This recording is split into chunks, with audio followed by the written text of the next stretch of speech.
게임 계속 전 힐러 하는데 게임을 오랫동안 계속 해왔어서 그냥 뭐 어떻게 해야 되는지, 이 게임은 어떤 식으로 해야 되는지 잘 아니까. 그래서 제 생각에는 팀워크가 제일 중요하지 않을까? 피드백 같은 부분, 모든 면에서 뭐 멘탈적으로나 아니면 게임적으로나 그런 면들을 잘 챙겨주고 하는 것 같아요. 목표를 잡고 게임을 하고 있어요. 그게 전부예요. 이제 경험적으로는 밀릴 수 있는데 저희끼리 뭔가 말을 많이 하면서 좀 저희끼리 좀 호흡이라고 해야 되나? 좀 그런 것들 많이 맞춰서 저희가 더 이길 것 같아요. 자신감 있어요.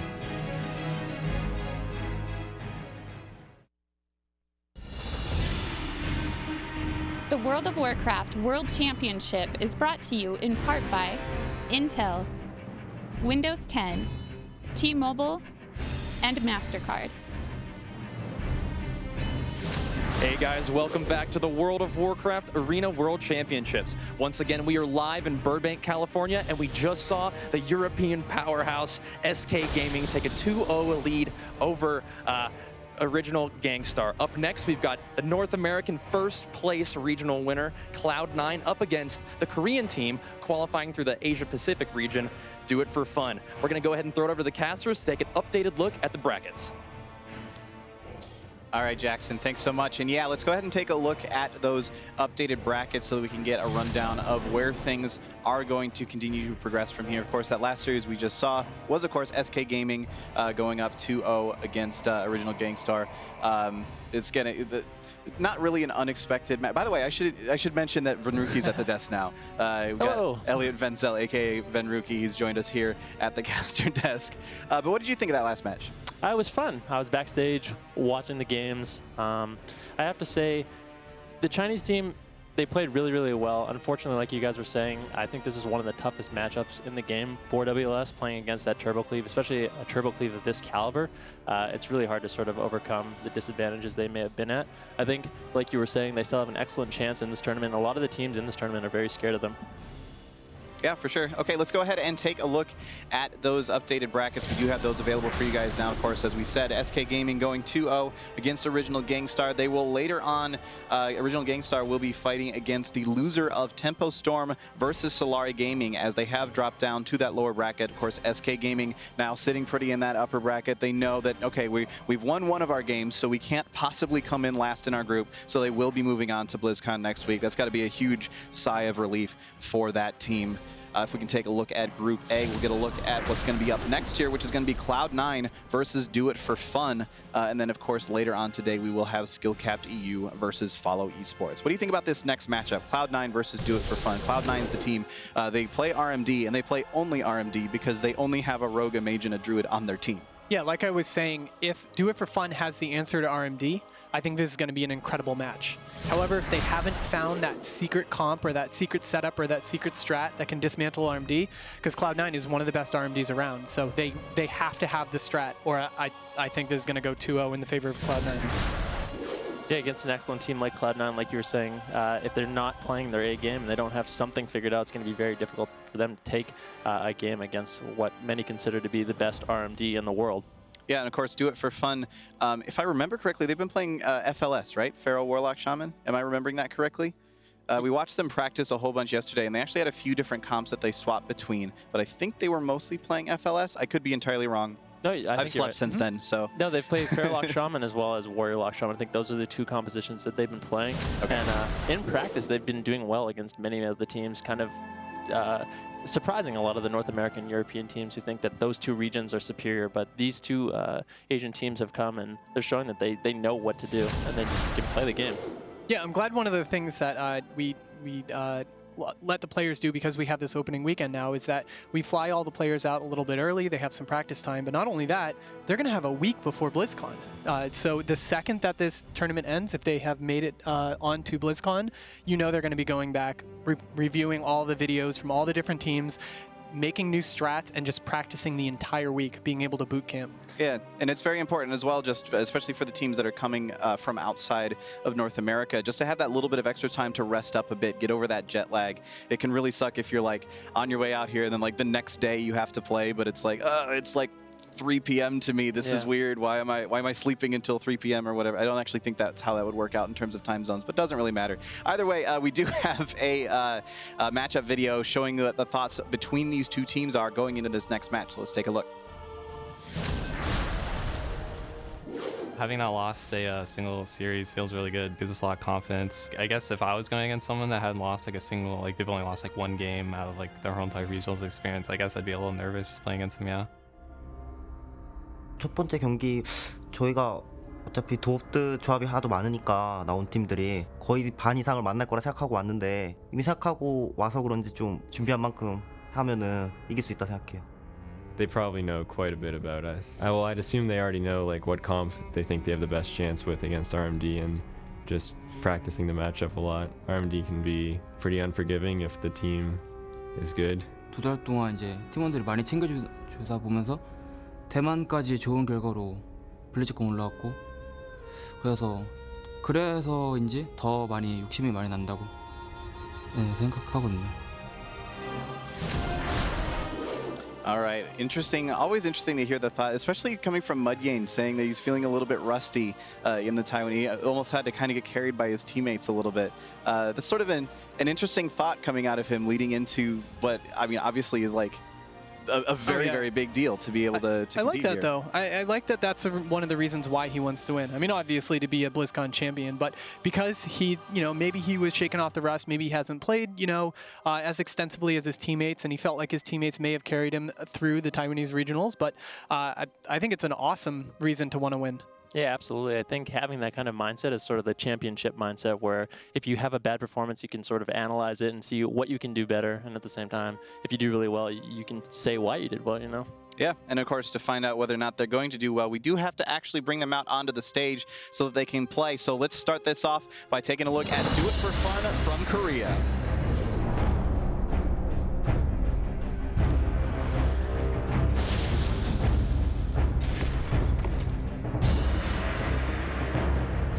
And there they are. That is Geo2 in the front, followed by Mudyane.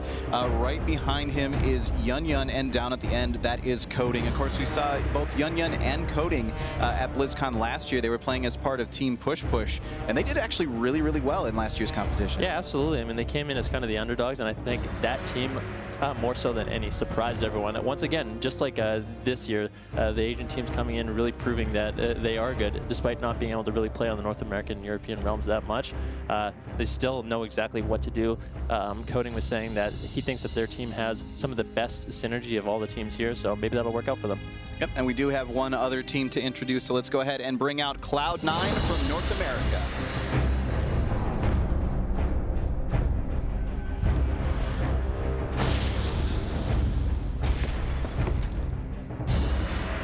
Looking confident as ever in their little picture there. Of course, that is Cubsy in the front, Wealthy Man right behind him, and down at the end, that is going to be Roasties, who will be playing the Rogue in this composition. Again, only 3 players on this team can lead into a little bit of disadvantage, but if you're stuck with one composition, RMD is a good composition to be stuck with. I think this is the best one you can be stuck with, in all honesty, and it's nice seeing Cubsy. He always looks so calm, cool, and collective.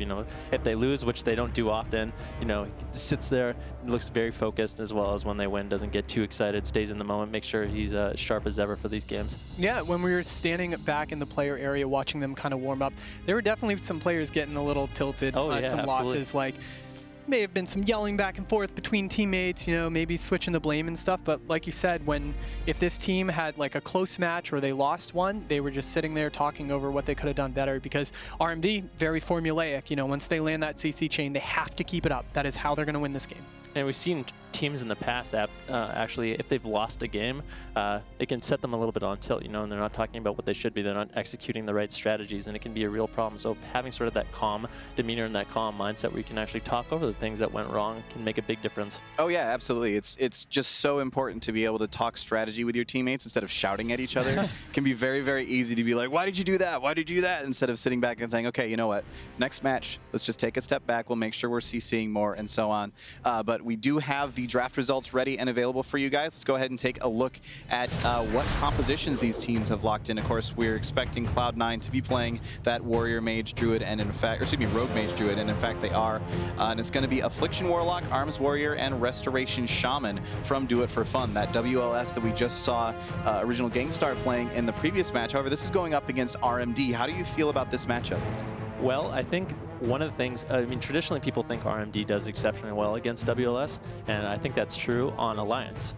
When all of a sudden you get to play Horde and your Shaman isn't as susceptible of a target, he has that Orc Rachel where stuns don't last as long as him, and he's a lot harder to kill. I think that WLS actually has a very decent chance against RMD. Yeah, I mean that Orc Rachel, you know, it great stun reduction. You know, a lot of players when they do switch over to Horde, if they're going to, they have a lot of different choices. You know, as their healer, you know, they could have Berserking for the extra haste. They could and the less snare. You know, they could go Tauren for War Stomps if they absolutely need it. But Orc is just so great to play. It's so good, especially against RMD and as well. I believe the Warrior will end up playing Blood Elf, so he'll have another interrupt or slash silence that he can use to shut down the Mage and the Druid. Have a little extra utility in order to stop the incoming CC from the RMD. Yeah, it's probably worth clarifying that in that graphic we do have obviously a warrior, a mage, and so on the screen, but it's not necessarily the exact races that they're playing. Yeah, they just represent Alliance and Horde, not necessarily the ones they're playing. Like yeah, exactly. So I would not like. I do like that. I like the goofy smile on the troll's face. Like I wish he was playing troll now. Yeah, maybe that troll is actually trolling at this point in time. We do, however, have another poll to go ahead and take a look at before we get into this next match. If you would like to follow along on social media, use that hashtag WoW Esports, and we want to know who you think is going to win this next matchup. Use the hashtag DoItForFun to vote for the Korean team, and of course use the hashtag Cloud9 to vote for the team from North America. We want to know what your thoughts are moving into this next matchup. I want to know what your guys' thoughts are as well. Who do you think has the biggest shot at winning this? I was gonna ask you the same thing. I'm gonna go for the opposite. I mean, a lot of people think Cloud9's gonna win. RMD it does well against WLS, but I think this Korean team has been playing really, really well. Talking to the teams backstage, like we said, they've surprised a lot of players. So I think that Do It For Fun could pull this one out. Yeah, I'm gonna go 2-1 Do It For Fun, just because it sounds like they. Just in that video, you know, sometimes you have the matchup video and they're like, well, we're playing against RMD, so we're gonna try our best, you know. And when you hear those certain words, you're like, well, this isn't gonna go well.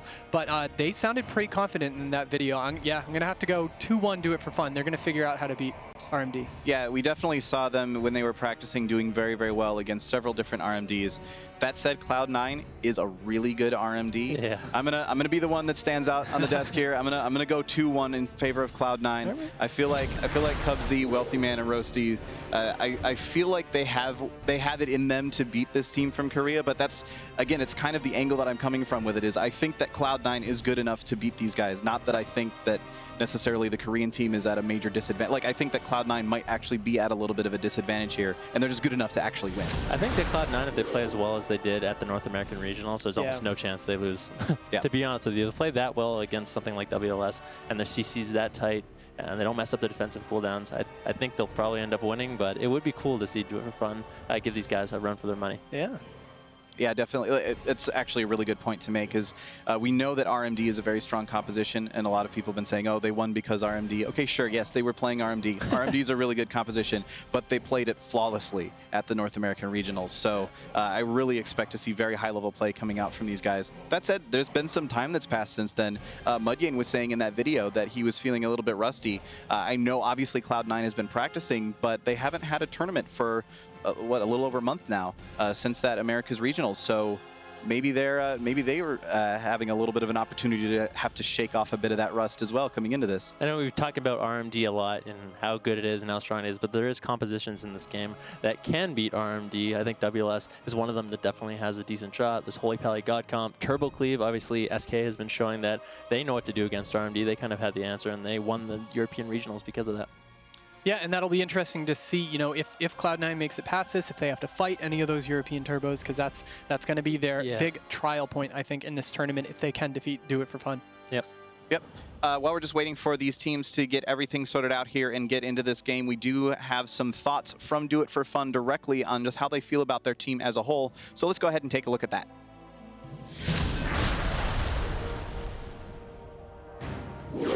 전체적으로 한 5년 정도 했다고 보면 되고. 한국 게임에서는 그나마 요 사이 1, 2년 정도 사이에서는 열심히 해서 그나마 좀 괜찮게 하는 플레이어로 알고 있다고만. 블리즈콘은 이제 작년이랑 그다음 이번 연도 2번 네. 같이 함께 한 지는 2달 정도 됐고 관계는 형과 동생 사이. 그냥 작년에는 법사랑 해봤으니까 이번엔 흑마랑 하려고 그냥 흑마 제일 잘할 것 같아서 같이 했어요. 팀장으로서 역할은 그냥 팀원들이랑 다 벽이라 해야 되나? 그런 거 없이 다 잘 지낼 수 있게 하는 게 역할이라고 생각해요. 팀장이라고 해서 뭐 명령하고 이런 거는 전혀 없고 서로 다 의견 말하면서 그렇게 해요. 저희 팀은 팀장이라고 따로 그런 건 없어요.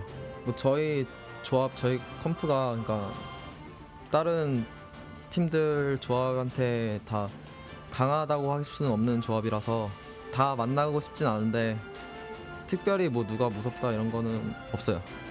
막 이렇게 게임 지고 이랬을 때 뭐 서로 말 더 편하게 하고 그래서 좋은 것 같아요. 팀명대로 재밌게 하려고 왔고 그냥 재밌는 것 같아요. 여기까지 와서 게임한다는 게. All right, team Do It For Fun from Korea. As they said, doing it just for fun here at the opening week World Championships. I mean, okay, sure, it's fun, it's great, it's awesome being here, but $120,000 for first place, you kind of got at least a little bit in the back of your minds being like... You're not doing it for fun. Yeah. That's part of it. That is in your mind. Like, yeah, we're going to name our team Doing It For Fun, but there's $120,000. It's the power of teamwork and friendship. You know what would be really fun? Having $120,000. It's nice to see the humility coming out from them. Yeah, you know, absolutely. I like what they were saying about how they always talk over their losses and everyone's kind of on an even term, and that's the thing they like about this team. And because of that, they said they have a really good synergy, and they think that although they might not be mechanically the best skilled per player, like so maybe the Warlock isn't the best Warlock or the Warrior isn't the best Warrior, as a team, when they come together, they feel like that's what their advantage is. Yeah, not only that, as you heard, they think that their comp is pretty well rounded against just about everything, which is why when you have, you know, when you're sticking to your main 3 players, for example, like you're playing RMD as Cloud9 and stuff, if you're confident with your comp, that sets up your entire tournament. Like, you're not worried about, okay, we might be able to 2-0 our first match, but our second match is going to be our hardest one of the tournament. If we go down there, we might get countered again. So it's good to have that solid rock of a comp that you're not too afraid. And if they're not afraid of RMDs, this is going to be an interesting match. Yeah, and it's actually interesting to think about that, like flipping it around and looking at it from Cloud9's perspective. If they're playing RMD, they can only play RMD. If other players are figuring out how to beat RMD, then Cloud9 has to be kind of worried about that. Like if they end up going down to this WLS here and ending up having to play against someone else that can do something similar later on or anything along those lines, a lot of other teams have a lot of that flexibility available to them. Cloud9 doesn't. They're stuck with RMD. I think the only thing they have is Cubsy can play Holy Paladin, and that's that's true. Yeah. I think a couple of them can play different classes. Yeah, that's what I've been hearing anyways. Okay. I mean, the only thing we've seen them play is RMD, and I mean, that's kind of expected with how strong the composition is, but I think we might, down the line, see something else if teams are able to deal with RMD. Okay. I'm excited. Yeah, me too. All right, well, this game will be getting started here in just a few seconds. We do have the players loading into the arena, and we will have that up on the screen for you pretty soon here. Again, feeling like this is going to be a relatively even match overall. I kind of expect that we're going to see some good play coming out of the Korean team going up against Cloud9, but I just know that Cloud9, they're so good. They're so well-rounded. It's going to be interesting to watch as this actually comes out here. So what's interesting to note is the choice of races for the team of Do It For Fun. They're going triple orc. Triple orc, huh? Triple orc. They really don't want those stuns. I think it's a good strategy. I mean, a lot of the time you'll see if Rosti's playing subtlety, he'll use his kidney shot almost exclusively on the warrior. So Cubsy will be able to cyclone out of it. Yeah, all that stuff is going to be shortened, and stuff like that really throws off your timings when you're not used to playing against orcs. It just throws off your CC timings and how you follow up CC and stuff like that. But the gates are about to open, and there they go. Looks like we will be following Roasties out of the gate. For this match against, or Do It For Fun against Cloud9. Right away, they're going to be looking to get an optimal opener. Yun and Coding sitting back while Mudyain pushing in, trying to be a little bit disruptive. That is a sap onto Coding that looks like they're going to open up onto Mudyain right away. The triple CC coming out instantly. The sheep on Yun, deep freeze onto Coding. Mudyain porting back to safety. He's going to be fine for now. The Icy Veins, as well as the Shadow Dance coming out from Roasties and Wealthy Sock, and they weren't really able to accomplish too much with that opener. Yeah, Rosty's actually lost quite a bit of his Shadow Dance there. He was kind of caught out in the open, didn't end up being able to use most of it. Looked like he was trying to get back into stealth, but wasn't able to. But Cubsy down to 20% health. Oh no, it looks like we may have actually some issues going on over here as Cubsy has just gotten feared off into nowhere. So yeah, it sounds like we are having a little bit of a technical issue. They were trying to sort that out before we got into the match. It looks like we may still have some issues. So we will get word from the admins on exactly how things are going to progress from here. That was pretty early on in the match. I don't think anything major had happened just yet. They did get a nice opener, but who knows, maybe that was part of having the technical issues as well. So we'll find out from the admins what's going to go on from here. But personally, I would guess that they'll probably replay it, but I'm not the one that gets to make that call. So I'm pretty sure they'll replay it. Yeah, they're going to replay it. But yeah, I mean, that was a decent opener from Rosty's. I did like that, you know, he set up so his mage could get the poly off on to the shaman, and then immediately he was onto Mudbean, who was behind the pillar. I like that. He was so far away from his shaman at that point. They were setting up for damage. So, I don't know. It was a pretty good opener. Yeah, absolutely, and I like that they stayed split up. So when Rosty was trying to connect on a Mudyan, as soon as he got out of the CC, he just ported back, and then he had no shadow step to get back to him, which was, it's smart when you can split yourself up like that. Stay away from your port, so you have distance, and it's hard for them to reconnect to you. Yep, we did just get confirmation that they will be replaying that once as soon as they have made sure that that technical issue has been sorted out. A very famous caster once said that technology is the vehicle of esports.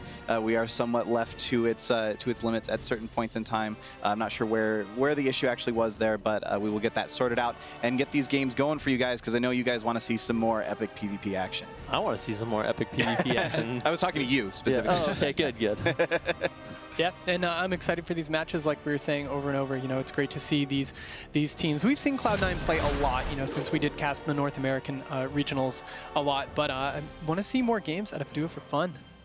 Yeah, it's cool that when you get to, there's a lot of hype around the team, and it's finally fun to see, you know, what they come up with, what they can do. And I mean, them playing in the triple horde is not something you typically see, at least in North America. So it's nice, and it can sort of throw teams curveballs, specifically something like RMD. Like I said, it completely throws off your timings on crowd control. Yeah, and it's worth noting, too, that even though that hardiness ratio from the Orc is probably the biggest reason to choose Orc, they do still have that Blood Fury available, and it's not nothing, basically. Like, it's not as good necessarily as, say, the human racial getting that second PvP trinket, or second DPS trinket, excuse me, but just having that little extra burst available on everyone on your team, that can still be a good thing.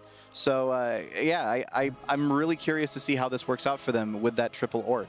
Damage is always a good thing. Damage is pretty good. Damage is always a good thing. Yeah, it helps your healing as well too. Like on the shaman, you can use it along with your ascendance or something to top your team off. So, yeah, we will be getting into this match just as soon as we get that tech issue sorted out, and then we will be moving on. So what did we see in the opener? I believe we saw a sap onto Coding, a cheap shot onto Yun Yun, and then he garroted Mudyan. And out of that, Wealthy Man was able to follow up with a deep freeze and into another sheep, and then Coding was able to get that clone, or sorry, Cubsy was able to get that clone onto Yun Yun. So immediately we saw a good RMD opener. They got a lot of crowd control up, but they weren't actually able to get out any sort of damage whatsoever. Right, and that was the big deal at the opener. Even though it was a nice, clean opener, the positional I did like when the Warlock was able to port away instantly on that. So we'll have to see if they can replicate that in the next match, you know, to try to mitigate that RMD opener, because it's not that it's guaranteed, but it's pretty close to guaranteed against this comp. You all run in invisible. It's hard to really deal with something like that. Yeah. Of course, we were talking about the prize money earlier. Let's actually go ahead and take a look at a breakdown of how exactly all of that prize money is going to be divvied out. Of course, that's a $250,000 total prize pool. $120,000 of that goes to the first place, and then second place is going to be $50,000, and then it moves down from there. $20,000 for third and fourth, and $10,000 for fifth through eighth. And it's worth noting that $10,000 is still a lot of money. Like, that's still a decent amount. But $120,000 is literally 12 times that. Yeah, no doubt. All of these teams are here to win, and it's not even all about the money for these guys. A lot of the time, these guys will be playing for the actual title of BlizzCon champion, which is super exciting. Yeah, that's kind of like I was saying earlier. That's how you beat the game in World of Warcraft. Like, that's the final boss. If you're a PvPer, yeah, and that's a really competitive PvPer, you want to win BlizzCon. It's really interesting because, like, the PvE thing is, you know, being the world first on the boss to down it and stuff. And, you know, raid tiers come here and there, you know, maybe a couple per year and stuff, but like you said, for BlizzCon, because a lot of these players have had to slowly form their teams together, qualify through the online qualifiers, so this has been a really long process for them. Yep, and so the gates are just about to open here. We are getting back into this game. This is still game one between Do It For Fun and Cloud9. We're going to have to see if Do It For Fun can actually pull out the victory here against Cloud9, which is an extremely strong RMD. We're going to be, once again, following Cloud9 out of there, following Roasties here. He's going to be looking to get that early sap, trying to move in over here, just coming up behind just a little bit there. The sap goes out onto Coding, but he wants to get over, and there's the Shadow Step, jumping over onto Mudgain and immediately putting him that cheap shot into that kidney shot as well. He's actually got him caught out of line of sight over here. That death GFA for on the board, above. that was so insane. Mudgain still down to 50% HP. Roasty's doing an excellent job there. Wealthy man actually popping his icy veins. He wants to get out more damage, more pressure. Coding actually not in any CC whatsoever, has already used his trinket, but the offensive clone coming in from Cubsy, that's what we've sort of seen him do all throughout these tournaments, denying the incoming heals from Coding. The cheap shot smoke bomb out of Mudgain, still in a lot of trouble, down to 30% HP. Coding trying to get that aura mastery off and run into the smoke bomb. Getting off a little bit of heals, the Healthstone as well coming up from Mudgain. They're trying to get out some offensive pressure, but right now Cloud9 has all the momentum in their favor. Do It For Fun is having such a hard time getting out damage onto them with how much crowd control they've been doing. They are. Now, Mudgain does have that Dark Soul up, so he's going to be able to put out a bunch of damage as they are going to go on to Wealthy Man, who's down to 60% health rate there. Going to force out the real early Iron Bark because Cubsy knows that he might be in a little bit of trouble with his positioning where he is. Barely misses a spell lock on to the Cyclone, so that was a great fake right there as Mudgain is in those stuns. But look how short these stuns are because of the Orc Racial. Yeah, it's really, really interesting to see how well it almost seems to be messing up Roasty's timings a little bit. You keep seeing the cheap shot fading off just before the kidney shot comes out. Now Mudgain, though, still taking tons and tons of damage over here. There are still 2 Spirit Links available for Coding, but the offensive Cyclones, once again, coming out from Cubsy. Cubsy, though, caught into that stun for just a second there. He's going to go ahead and use the Bark Skin, trying to keep Wealthy alive, trying to avoid having to make Wealthy use any of his Ice Blocks just yet. He still has both of them available, but Mudgain is still in so much trouble over here. The Death for Above, once again coming out, and he's going to port away, but Roasty's just going to be right on top of him right after that. Now caught into that cheap shot. Again, Coding is so far away behind 2 pillars. Mudgain could be in some trouble, but no, he's got that gateway right there. Wealthy dipping super low. Still no Ice Block out of Wealthy, though. Yeah, Cubsy could actually be in a little trouble. This is a full Stormbrawl on him. He has no Trinket and Bark Skin available with Yun Yun on his back, fearing him up actually. Wealthy and look man. at Roasties too. Yeah, everyone's getting so low for the team of Cloud9. This is the Demon Soul coming out from Mudgain at the moment. Cubsy has really no cooldowns left to work with. Trying to get that Tranquility, but Yun Yun pushes in and actually interrupts it with that pummel. The bash going out onto Yun Yun though from Cubsy. Cubsy looks like he's going to be okay. Throws out that NS onto himself, tops himself off. Both teams are going to stabilize for now. Coding actually has his Trinket up as well as both Spirit Links. Hasn't had to use one Spirit Link this game yet. Yeah, Wealthy Man's pet is just dying over and over and over. The team of Do It For Fun is doing a great job. I see him having to resummon it constantly. As we do see the blind out onto Coding, as he is going to trinket it instantly. And look at this positioning again.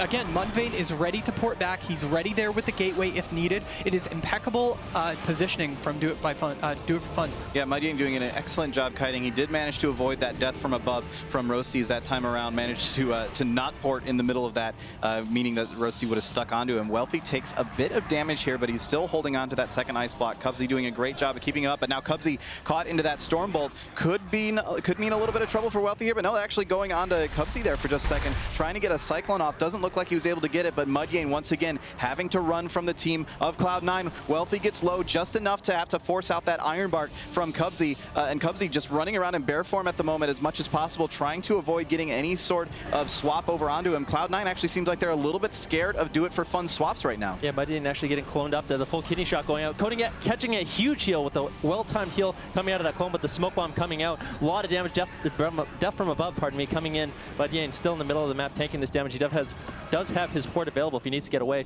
Wealthy man, though, down to 30% HP, having to pull back and play a little bit defensive. Cubsy actually already went for a drink and down to 12% mana once again, so Coding, Mudgain, and Yun Yun winning this mana war, and as the game goes further and further, unless Cubsy can go for another drink, it's going to be impossible for him to heal through this damage with no mana. Wealthy down to 20% HP, though. He does have one more ice block available if he needs it.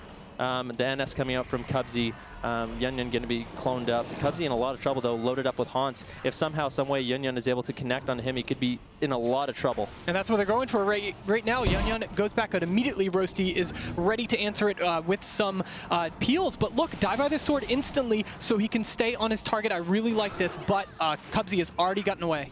Yep, Mudjane, though, caught into that kidney shot with Coding caught into the Frost Jaw. Mudjane could be in some trouble here. A full sheep comes out onto Coding. He doesn't have his trinket available just yet, but look at Mudjane's ability to kite, constantly just getting out of line of sight, saving Coding from having to use his trinket, which has now become available. The blind comes out, Coding immediately trinkets that blind and drops down the Spirit Link. Do It For Fun is going to be just fine. They might be able to force out another ice block from Wealthy. Cold Step's going to be coming out very soon for Wealthy. Yep, Cubsy was able to get some drinks off. This is gigantic for this match. Let's see how much mana he made it out with it. Look at that, 40% mana from that drink. That was huge. That was a great trade for that ice block. Absolutely, absolutely. Mudjane now caught into this kidney shot once again, Coding into that deep freeze. They don't have the follow-up CC onto him just yet. Mudjane once again is going to go ahead and pour it out of there. Do It For Fun doing a great job of not getting too hyper-aggressive and feeling like they can go in for the kill when they really can't. Wealthy taking a little bit of damage over here, but it looks like he's going to be fine for now. Does get the Iron Bark from Cubsy, which is going to limit a lot of that incoming damage. They're just trying to save that second ice block as long as possible because he doesn't have his cold snap up for another 2.5 minutes. Cubsy does have his trinket available now. Coding still has no trinket for a long time. Wealthy Man pushing, getting the full deep sheep. This could be it for Mudjane. The Shadow Dance coming out on him. He's going to have to get away, use that port. Dark Regen comes out, but is it going to be enough? Down to 10% HP. The Master Flight comes in to stop some of the follow-up CC. That was beautiful from Yun Yun. He needed to do that. Coding just going to drop the Spirit Link Totem, which is exactly what he needed to do, and now he's running on fumes. Cubsy has managed to turn the mana advantage in his favor by getting these drinks off, and now Coding is in a little bit of trouble. And Yun Yun is out deep in backfield, you know, right on top of Wealthy Man and Roasties. Roasties with that evasion up right there, forcing Yun Yun into the defensive stance just for a little bit. But it's great that he's using that sweeping strikes and hitting both of the DPS every time that he can. Wealthy Man taking a little bit of damage right now, going on the offensive though. The big thing to note though is the mana war at this point. Cubsy's starting to get back down low. Coding though is about at 10%. This is huge. He really has to try and get a drink if possible, but the problem is his warrior is already out there such in deep field that he can't just let him be by himself. Yeah, it's worth noting that Coding will have his trinket up again in about 5 seconds, so he will have that available should he need it. Yun Yun trying to go over and put up a bunch of offensive cooldowns over here, but he does immediately have to pop that die by the sword, and actually kind of having to back away over here as Coding was caught into that deep freeze, didn't want to have to use his trinket to get out of that. There's the blind. He's going to immediately trinket that blind once again, doing a great job keeping his trinket cooldown lined up with that blind cooldown, but Yun Yun still actually just taking a lot of damage out of here. It looks like Cloud9 may have decided that, you know what, Mudjane, we're not getting very far on him. We're going to go ahead and start going after Yun Yun, who's been playing so offensively, but they force another ice block out from Wealthy. He does not have his cold snap available. Yun Yun could be in a lot of trouble, though. He has no more defensive cooldowns besides Rallying Cry up, but they can get another Shadow Dance on him, which is going to be up at 22 seconds. Yun Yun could be in a lot of trouble. That is the Enraged Regeneration. Maybe they're perhaps baiting it for the Shadow Dance. Coding not in any CC right now. If they can get CC onto him and get another setup onto Yun Yun, that could for sure be the game. Healing waves coming out from Coding, though, going to get some huge heals onto Yun Yun, but he's still not out of the woods yet. He needs to be very, very careful because Shadow Dance is coming up for Roasties, and if they can catch him in a good stun, he's going to die. Yeah, Coding getting lower and lower and lower on mana, despite the fact that he's keeping his team topped off. He's down at 3% mana. Roasties could be in a little bit of trouble here, though. Down to 20% health. We've got some DPS cooldowns coming out of Wealthy and Roasties right now, just trying to get this secured kill as soon as possible. Wealthy, though, having to catch that Iron Bark and get over here out of line of sight. Cubsy now actually running really low on mana and health as well. Down to 20% health there for just a second. They're trying to keep this going as much as they possibly can. Do it for fun, despite the fact that Coding has been running on fumes for so long. Cubsy is once again completely out of mana, but he's got the Shadow Meld up. He's going to go for that drink. And he's getting a big drink off right now, actually. Look at that. It is, this isn't good. 45% mana yet again. But, you know, both Wealthy Man, his block did come back up. He has that block going. Coding actually got a little bit of mana there, down to up to 25% mana, which is nice. Wealthy Man having that ice block come back up. Both healers aren't going to have a trinket for another 20 seconds. Mudjade getting topped off from a huge heal from Coding, stabilizing his team, and now the WLS wants to go on the offensive. The Blade Storm coming out from Yun Yun. Wealthy Man doing everything he can to control that damage, throwing out those sheeps. He is loaded up with the Haunt now. He's going to be taking a lot of damage. This is 25% dampening. Cubsy's having a really hard time stabilizing his team through this Warrior and this Warlock damage, but this is a setup coming out from the RMD. The full sheep on the Coding. Mudgain in a lot of trouble, down to 10% HP. The Dark Regen comes out as well as the Rallying Cry. Coding needs to get out of this crowd control. He does have a Spirit Link available. Trinket comes up in the nick of time for that blind. He doesn't get the Spirit Link to totem off. Rallying Cry's getting fade. This could be the first game. He's caught into that Frost Shot, the offensive clone going out onto Mudgain. If they can get anything else on the Coding, that is a full cheap shot. It is very, very short though, but the Garrote comes out. Wow, that Spirit Link was like a quarter second away from being there. That was is the so saddest close. Spirit Link. I feel like he actually had time to get the Spirit Link off. In between? Yeah, he had a second to get the Spirit Link off to totem off, and I think he perhaps was being, I'd have to watch the replay, but Maybe he was waiting because he was cloned up at that point too. The So Spirit maybe Link works through clone. Yeah. Well, I mean that's that game right there. That was really close on both sides. I really liked Mudgain's positioning with Coding. I think Coding had to push out towards the end and got caught in between the two pillars, and then it was a CC chain after that point. Yeah, so that will be the first game in this series going to Team Cloud9 of Wealthy Man, Roasties, and Cubsy. Again, just playing that just super tight on all of their CC through that entire game. There were a lot of situations where they probably would have died, but a nice like last second cheap shot goes out or something like that. And of course, right at the end, that cheap shot onto the Korean team was able to actually secure that just long enough, onto Coding, excuse me, was able to secure that just long enough to be able to actually get that kill. So very well played from Cloud9, but very well played from Do It For Fun as well. That was a close game.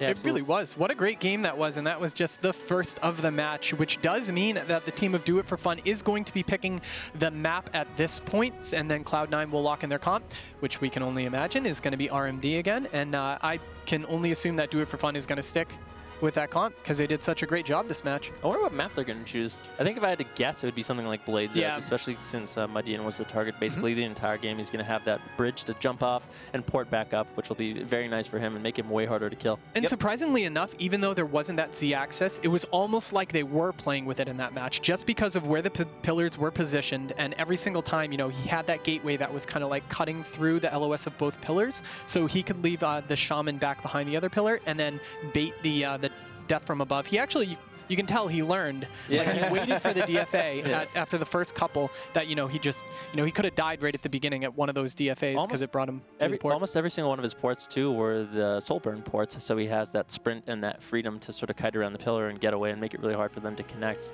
back onto him, which I like that decision. And it's a very, very defensive decision, but at the same time, it's keeping him alive, and that's really what you have to do as WS. You have to stay alive, and it's sort of victory through attrition, you know? Last longer than your opponents. And there was some very, very impressive kiting coming out of Mudgain in that matchup. But before we go on any further, we need to head over to Bajira at the analyst station for our Windows 10 game DVR replay. Hey guys, when you say World of Warcraft Arena World Championships, this is the kind of game you're hoping for. And like you guys said, we're just getting started. Let's take a look at this replay and break down the end of this match. So in my mind, this match was a battle of the healers. Cubsy definitely seemed to know that this was going to be a mana battle, and he constantly was looking for drinks there. It almost cost his team. However, near the end of the match, another thing to keep in mind is that the healer Coding, he always liked to trinket blind. Pretty much every time it was up, he trinketed that blind. But what that left him unable to do is trinket link. So even though it's a very, very short cyclone, even though he had maybe a little bit of time to link, he still got cloned there. Mudgain did, which bought him just enough time to land that cheap shot and score the game-winning kill before he was able to trinket link. So we did see extremely solid defensive gameplay coming out of Do It For Fun. Extremely good kiting from Mudgain. However, near the end of the game, like I said, it was that decision to always trinket blind, no matter what, that may have actually led to Do It For Fun's doom. Either way, that was an amazing match. These guys definitely seem to be putting on a show for us, and I cannot wait to get to the next game. Let's throw it back to the casters and do just that. Thanks so much. Yeah, watching through that replay, it looked like there may have been like a 1/10 of a second there that he could have possibly gotten that Spirit Link off. But I think he had a little while. If he was mashing that button, he might have been able to get it off. I think he might have been playing a little bit greedy, but sometimes you can get away with that, especially with Shaman Mastery. And that's what it would have been, you know, if that Cyclone would have faded and if he would have been able to land just one more heal onto him, it almost would have topped him at that point and stuff. But, you know, that was a great matchup. I do like that with the replays that we have, we were able to see exactly like, well, he probably should have Spirit Linked at that point. All right, let's take a quick look at Team Cloud9. We do have some interesting facts to show you guys about this team. Obviously, as we were saying earlier, their preferred comp, they've been playing Rogue Mage Druid pretty much all the time, but Cubsy does have that Paladin available that they can play if they decide in a specific matchup that the Paladin might have a little bit of an advantage. So those are their two preferred compositions. They were considered, actually, I remember this going back to the Americas Regionals. We were like, oh, they've only got 3 players. This team, we don't really know that much about them at that point. They were kind of considered to be an underdog, but then they just kind of annihilated everyone they ran into at the Americas Regionals and really proved themselves as one of the best Rogue Mage Druid teams in the world, and that's what's gotten them here today for the Arena World Championships. I think that what you were saying, though, with that Orc Racial, I think it was throwing Cloud9 off just a little bit. Like you said, you know, there was a little bit of overlap missed, you know, with those stuns landing for that one moment, which allowed Mudnyane to port away a couple times right there. So it'll be interesting to see if Do It For Fun can capitalize on that, you know, just throw them off their game just that slight amount. Yeah, we'll have to see what these guys are doing. We do have a draft ready for you guys so we can see which map and which comps these guys have selected going forward. Yep, we will take a look at that real quick. I believe just thinking about the learning that you were talking about just as we get into this draft here in just a second. As soon as that's available, we can go ahead and take a look at that. But just the learning, we were talking about Mudnyane learning about the Death for Above. It also seemed like Cloud9 was kind of learning how the timings were going to be a little bit different with that Orc Racial. But here we go. We're going to Tolvaron Arena. It is once again for Cloud9 going to be that Rogue Mage Druid as well as the Warrior Warlock Shaman for Do It For Fun. So same compositions, but we're going to Tolvaron Arena. It's a little bit bigger map. This was Do It For Fun's map choice. I'm actually really interested in their map. I'm really curious about why they may have chosen Tolvaron Arena. It used to be kind of the obvious choice for Warlock compositions because the gateway could go from pillar to pillar. Yeah, but since Warlords of Draenor, it's actually been nerfed and it can't actually reach that full direction anymore. You kind of have to run out into the open or port yourself out into the open with that gateway. So I'm actually interested to see if they're still going for that Tolvaron. I think what we're going to see is Yun trying to get snares out onto Rosis as well as Wealthy Man as much as he can. And once again, we're going to see that Soulburn port, and he's going to have a much bigger pillar to kite around. It's going to be really hard for them to reconnect to. And I mean, if Cubsy wants to push in and get follow-up crowd control from Wealthy Man's Polymorph, it's going to be difficult because if he has to displace in, he really has nowhere to go. He has to still use that same pillar that everyone else is using. The other pillars are much further away than something like Nagrand. Yeah, and so if he does stagger his gateway and his port, like we were saying, he has a little bit more room to work with. Plus, Coding has both sides of the pillar, obviously, at that point. So make some cute little triangles with his team, you know, keeping his Warlock topped as he ports back, but plus the Warrior can stay offensive because the RMD can't sit all the way back on a pillar like we saw. Like, Cubsy cannot sit on that far pillar. And of course, earlier we asked you guys sitting at home on Twitter what you thought the outcome of this match was going to be. So we can go ahead and take a look at some of the preliminary results for that. Wow, 88% for Cloud9. They're disagreeing with you guys. They're saying, no, Cloud9's got this. I don't want to hear this 2-for-1. That was a close game, though. It was. I think if Coding was able to get that Spirit Link off, it would have been a lot different of a story. I mean, I think they've surprised a lot of people since that poll has been done, absolutely. Yeah, for sure. And of course, I believe you can actually still participate in that if you want to on Twitter. Use that hashtag WoW Esports. You want to push Do It For Fun up a little bit, give them, you know, give to them make a little sure bit that of a our bump. predictions are in sound.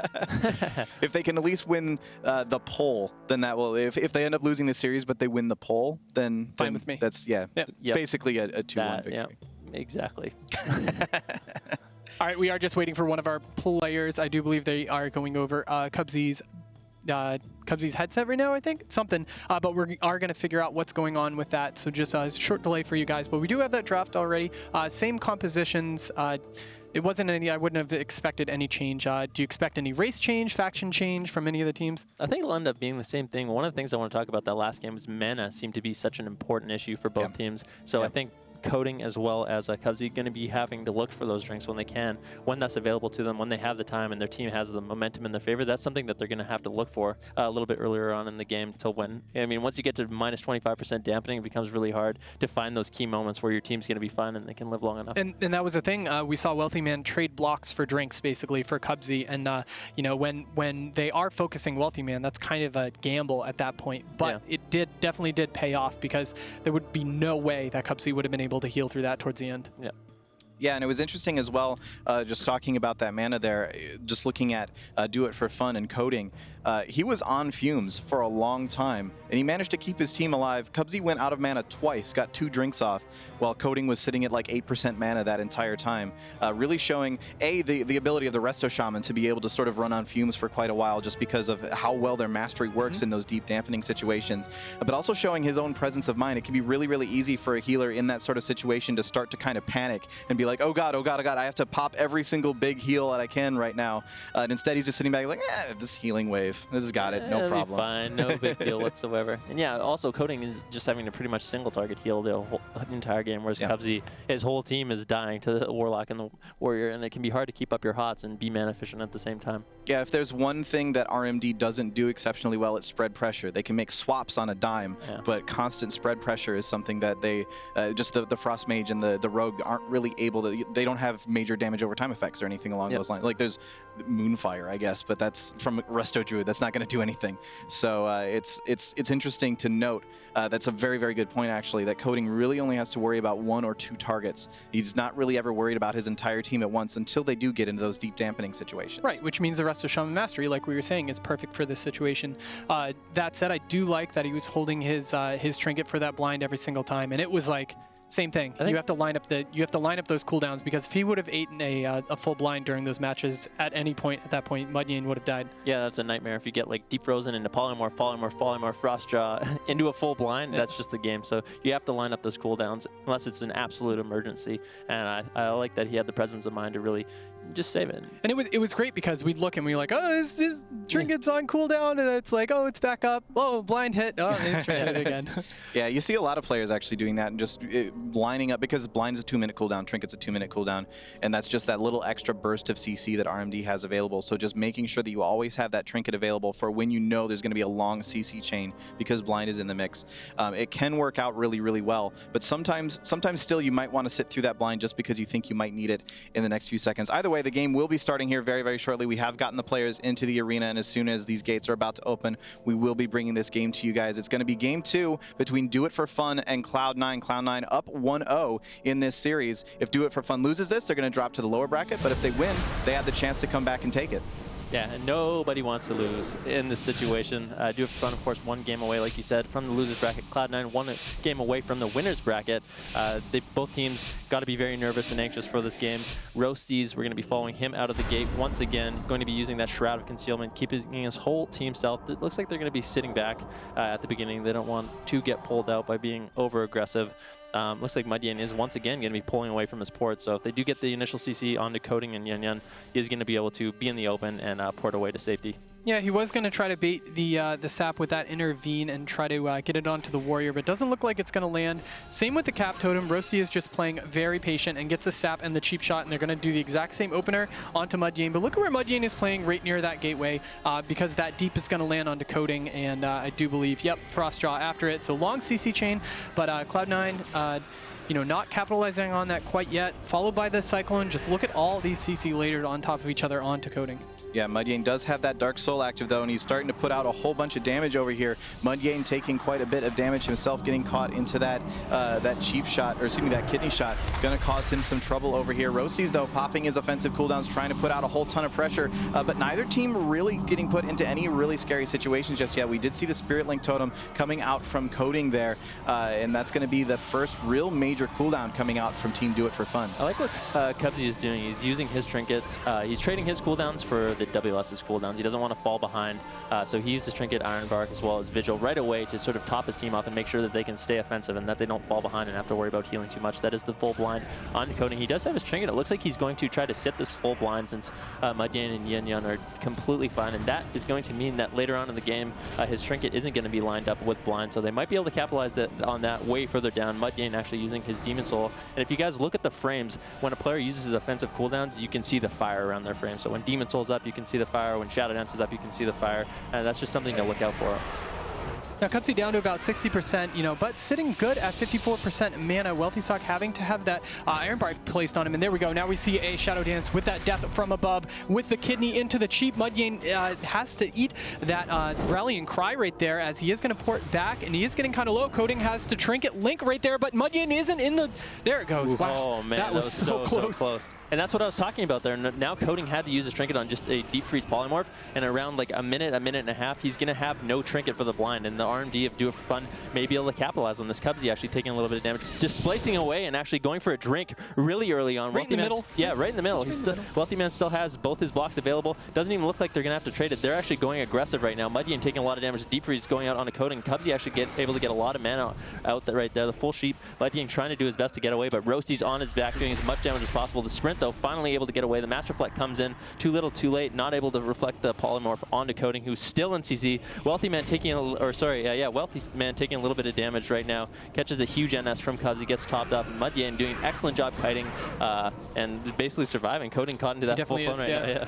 Yeah, that full clone is landed. Of course, he does have the option of the half blind. However, Coding still has a minute on the Trinket. That death from above again onto Mudjane with the cheap shot coming out. Mudjane is in trouble, but again, ports with that soul burn, like you said, over and over, using him for that sprint. Coding in that deep again. He just needs to pick Mudjane up without having to burn a Spirit Link. That's what he needs to do at this point. But look at Cubsy taking that off rot damage since he was being hit by that Warrior 2 with a Recklessness up.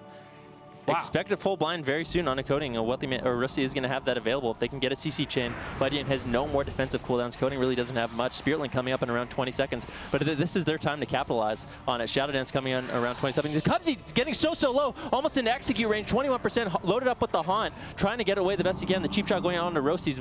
Yunyun, pulling back. Cubsy having to use his Vigil, trying to top himself off. And Mudjane taking a little bit of damage right now. Coding pulling back, playing very defensive. He does have his Trinket up in 10 seconds, so it doesn't look like they were able to capitalize on that blind too much. Rosty's actually getting low, down to 40% HP. Cubsy starting to fall a little bit behind. Wealthy Man trying to throw out those spell steals to get a setup going. Here comes the Shadow Dance coming out from Rosty's. Cubsy caught into that full Stormbolt, trying to stop some CC. Well done by Yunyun there. Mudjane pulling back, actually taking a lot of damage right now, but the Master Reflect comes out. Coding isn't in any CC, but as I say, that gets caught into the full Polymorph. The full Fear, though, going out onto Cubsy. I think Yunyun's doing an excellent job making sure his team can stay offensive, and Wealthy Man might actually have to go into his first block here. Yeah, it actually would be his second block. He was actually caught into one earlier, but the Iron Bark does come out, which is going to prevent that from happening just yet. He's trying to get that Polymorph out. I like that. Nice. Yeah, that was an amazing move. Porting over there into that Spirit Link totem. Really doing a great job. Do it for fun, staying alive. Wealthy, though, gets kind of low there for just a second, but he's still holding on to that second ice block as they are just constantly swapping back and forth. Now Roasty's down to about 30% health, swapping back once again onto Wealthy. They're just really trying to keep Cubsy off guard here, just moving back and forth between two targets as the primary focus constantly. And of course, that constant pressure coming out from Mudjane with that Dark Soul active. Shadow Dance has just come up for Roasties. The Deep Freeze going out on the Coding. Cheap shot on the Mudjane. Yunyun caught into a full clone, but it didn't look like they could get anything on the Coding. Yeah, they were able to stop that CC on the Coding. Of course, the Deep Freeze isn't going to last long enough. That's what we were talking about with the Orc Racial. Gave him time to get the grounding out and not actually get Polymorph, so that entire setup was kind of wasted.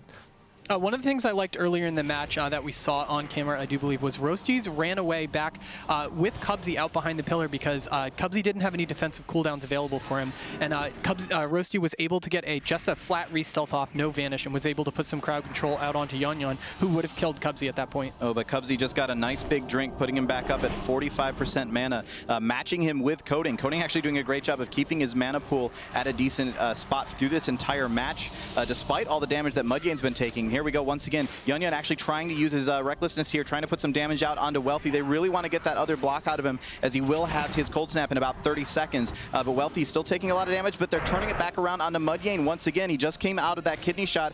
Now the cheap shot onto him as well. Cheap shot onto Coding. Do they have any follow-up CC for Coding? Does not look like it. There it is. The blind comes out. Coding does not have his Trinket available. Mudjane could be in a whole lot of trouble right now. He gets locked out on his Shadow Cast, just trying to get that fear out. Now Coding into the Cyclone. Mudjane could just go down one right here. The rallying cry comes out, but that's not enough. Wow. And Mudyane will fall, and that's going to be 2-0 for Cloud9. Oh man, despite an excellent game played by Cloud9, I mean, Do It For Fun, that was, I mean, that was just so hard for them to deal with. And like we were saying, you don't have that trinket lined up for your blind. So that full blind 20 seconds. Yeah, It was, blind into sap, and they can't do anything about it.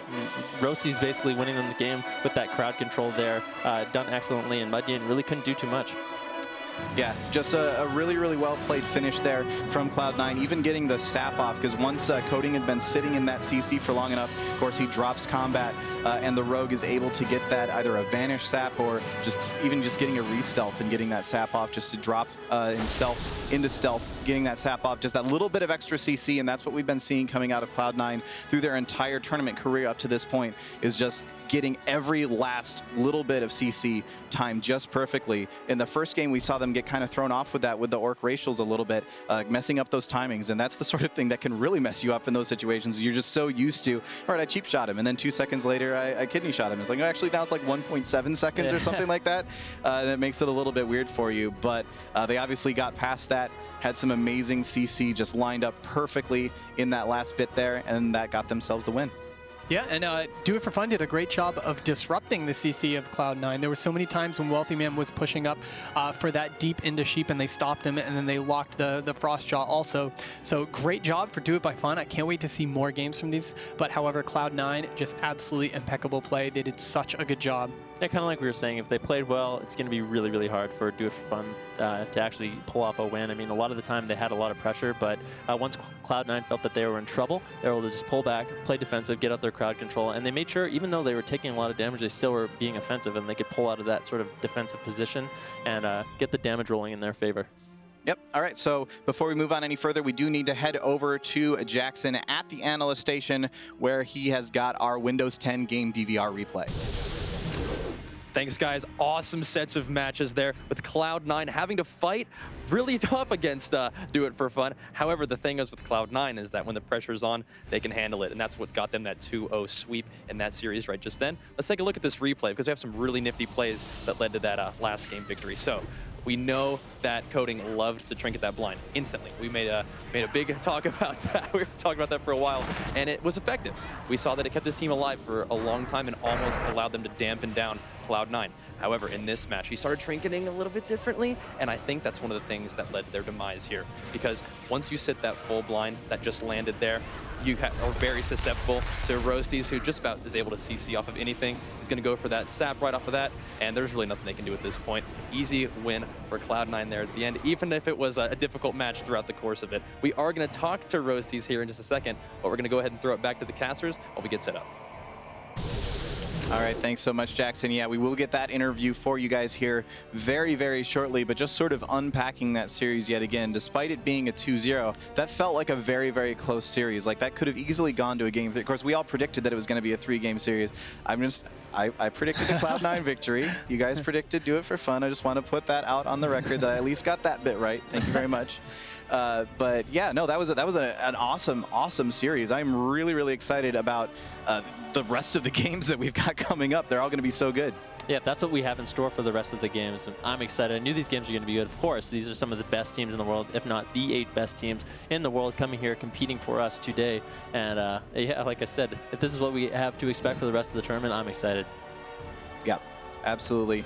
All right, so we will be getting that interview here in just a second as Bajira is getting himself set up over there with Roasties for that that interview itself. But before we move on to that, do you guys have any thoughts on the next match we have coming up, which from memory, I believe is actually not from memory. Yeah. I'm just going to read it memory here. cheat sheet. From memory on this piece of paper I have over here. This will be a good one. Yeah, Solari Gaming versus Tempo Storm. Yeah, Solari Gaming, of course. I think they were the 4th place team coming in from the European regionals, right? Yep, and so they are going to be playing against the number 2 team from NA. But of course, when we did see that NA finals where it was that mirror with the RMD, it was completely one-sided into Cloud9's favor. So with Cloud9 just being such a dominant team, and Tempo Storm, they are great players. I'm not like counting them out whatsoever. Course, yeah. But Solari Gaming is going to have a lot of different comps to face against with this team of Tempo Storm. They have a lot of different classes that they can play. They have a lot of different setups, a lot of different strat swaps. You know, there's a lot. You know, Jamili can play both extremely offensive as a mage, extremely defensive as a mage, so he can swap all that up too. So Solari Gaming is going to have quite a feat. Yeah, and I know both Temple Storm as well as Cloud9 have been practicing some other comps that are sort of untraditional that sort of popped up on the ladder to talk about. Little baby Michael has sort of invented this strange comp of Arcane Mage, Rogue, Paladin, and these teams have actually been practicing that here, so there is a chance that we actually see Arcane Mage maybe in this matchup and in this tournament, which would be really cool. Yeah, it's going to be good. That's going to be. I'm hoping for the Arcane Dream myself, man. But before we go on any further, we do have our winner interview ready with Jackson over at the analyst station. Hey guys, welcome. I am joined by the victorious Cloud9 captain and rogue extraordinaire Roasties. So we just saw you guys take a nice 2-0 victory against Do It For Fun. And first of all, I want to ask you what you think about those dirty scumcasters who are rooting against you. I'm kidding, by the way. No, the first real question is, so you guys were considered the underdogs in the regionals, and then you guys came out of there first place. So what is that shift from being an underdog to, you know, maybe the favorite coming out of North America? How does that shift your confidence coming into this tournament? It makes me feel good that teams are like scared of us maybe. But I kind of almost preferred it when at regionals when no one really expects us to win, and it's more like, oh, we just go in there and beat everyone. They're like surprised, but now like, for the first seed, we're almost like expected to win, so maybe it's a little too much pressure, but I think we handled it pretty well. You guys certainly seem to handle it pretty darn well in that matchup right there. I want to talk about one particular play in which Cubsy got extremely low in a pretty vicious swap, and then you were back there to help him out. And what did you do there to try to save your druid there without any cooldowns to save himself? Well, we were trying to reset because they're getting a lot of pressure, and Cubsy was getting kind of low and getting a lot of mana. And I knew that I was gonna get drop combat from like the re-stealth, and so I just like blinded the warrior when he was in the stun, and I got the re-stealth as I blinded him, and it was really fortunate that the warrior Chinga blinded us cheap shot him instantly, and then we could just like go right off that. It was pretty good. Yeah, so you seem to be really heads up in terms of chaining CC with your teammates and otherwise. What did you use there right at the end to land that final kill? Well, since I blinded the warrior the other time, Coding had been trinket blind every single time, and so we saw I use blind on the warrior, and I think he trinketed something else during the game, and so at the end I blinded his Aura Mastery, and he didn't have trinket for it, and then we got the dance tap off it, and we just killed him at the end. It was pretty good. Awesome. So you guys seem to handle that team pretty handily, although they were really tough matches. You said that you're really impressed with how they played, even though we didn't really know much about them before. It seemed like they might have been even giving a lot of teams a hard time during the practice rounds. Is that true? Yeah, I think the Asian teams are no joke this year. I've been watching them both play during the practice, and they're both really good. So we know that there's maybe a little bit of rivalry with the guys who are setting up right now. Are there any other teams out there besides maybe Tempo Storm, or including Tempo Storm, that you're looking forward to battling on this stage? I'm not really looking forward to battling anyone. I just want to get some games, and I like playing the game. Sounds good. Love of the game. You gotta enjoy hearing that from somebody who's as skilled and successful as Rosie's has been up to this point. But we are going to take a short break and be right back with more arena action.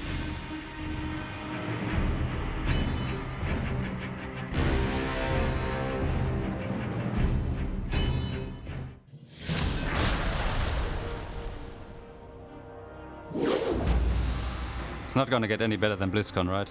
So if you win this, you're pretty much the world champion. I think the EU teams are a lot better. There's like one turbo of EU, and I think they're close to the best players in the game right now. And I think they have the best chance to win BlizzCon, and that's why I think our jungle is better than theirs, because we practice against the EU teams, and in my opinion, they're better. I think the hype is actually justified, but considering the teams we bring from EU, I can't see an American team win this competition, actually. Like that's really good players, playing really good comps. I think the biggest challenge to get to BlizzCon was actually in the qualifier, because there was one team they thought, or everyone thought, they will go through. I think it was Reawakened 2. They're playing Turbo 2, and Turbo is a hard game for us, but we surprisingly were beating them 2-0, and we were pretty confident after that. I think it's really nice to see that WoW grows and that they actually still care about the competitive side, and that's actually what is really motivating. The best thing to win BlizzCon would be that at home everyone's saying it's just a computer game, or in school they told us that playing computer games is not something you should do, and right now I told everyone that I'm going to America just because I play a computer game. I think if we win here and get the $100,000 for our team, it would be it would be cool to tell them that I've made a lot of money by playing computer games.